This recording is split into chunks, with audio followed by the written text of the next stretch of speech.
Le Salon international de l'agriculture du Maroc organise sa 16e édition du 22 au 28 avril prochain.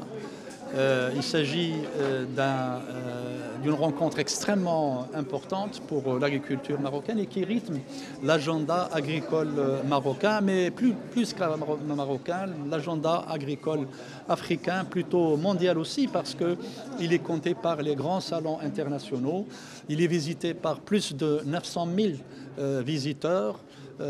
Plus de 70 pays qui sont présents chaque année. Cette année, nous attendons un peu plus.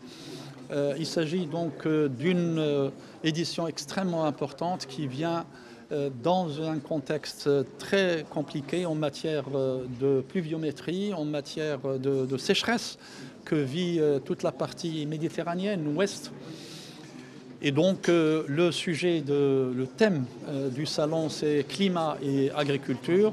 Il sera donc question évidemment d'exposition de technologies, de techniques qui permettent d'abord le contrôle de l'eau, mais également de techniques qui concernent le végétal, en ce qui concerne donc la résistance, la tolérance génétique des variétés, des espèces, et donc toutes les capacités d'adaptation au climat, et puis les systèmes de culture qui sont résilients.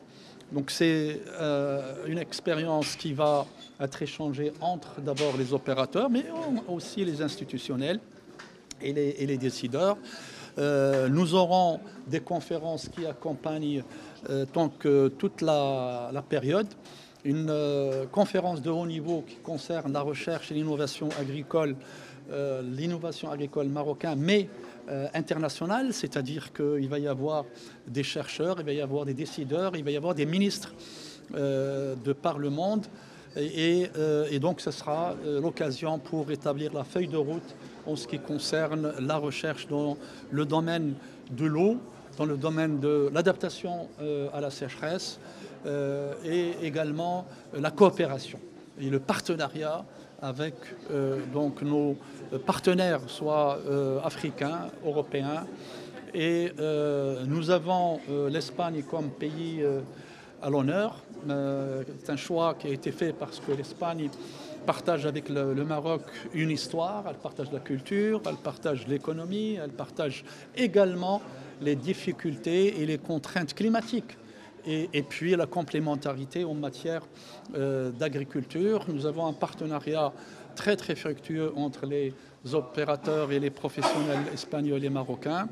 Ça sera l'occasion évidemment également pour les opérateurs marocains d'accéder ou de découvrir les technologies, les techniques des sociétés espagnoles qui sont leaders en matière de dessalement de l'eau de mer au niveau international.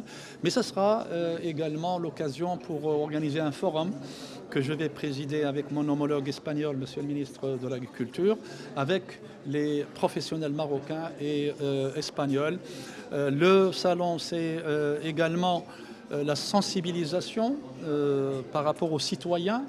Le Marocain, c'est un salon des Marocains et donc ils vont découvrir leur agriculture, surtout les écoliers, les enfants, et puis être sensibilisés aussi à des questions cruciales aujourd'hui, telles que la question donc, de l'eau. Et puis le salon offre aussi une opportunité extrêmement importante pour les petits agriculteurs, comme ceux qui sont organisés dans les coopératives. Nous aurons au moins 500 coopératives qui vont exposer, qui vont vendre leurs produits locaux, particulièrement les coopératives féminines. C'est pour eux d'abord une occasion de vente, mais également une occasion d'apprentissage du marketing et d'accès au marché. Kamal Hidan, le commissaire général par intérim du salon de Siam. Je suis honoré aujourd'hui d'être présent pour présenter l'état d'avancement et toutes les nouveautés et les préparatifs pour l'organisation de la 16e édition. Cette édition qui est marquée par un pays à l'honneur qui est le Royaume de l'Espagne, est aussi marquée par une extension des espaces d'exposition de 11 hectares jusqu'à plus que 12 hectares, plus de 13%. Aussi, cette édition sera marquée par une grande amélioration des accès et de l'accessibilité au Siam. Et nous attendons, Inch'Allah, cette année pour atteindre plus de 930 000 visiteurs, plus que la moyenne des 5 dernières années. Aussi plus d'exposants, plus de 1500 exposants. Aussi, on compte plus de 40 conférences et bien sûr énormément de mise en relation des différents opérateurs du secteur agricole. Aussi, cette année-là, elle est marquée par un 12e pôle, c'est le pôle agri-digital, que j'espère nos agriculteurs trouveront des bonnes réponses à la question d'aujourd'hui, c'est l'adaptation au changement climatique.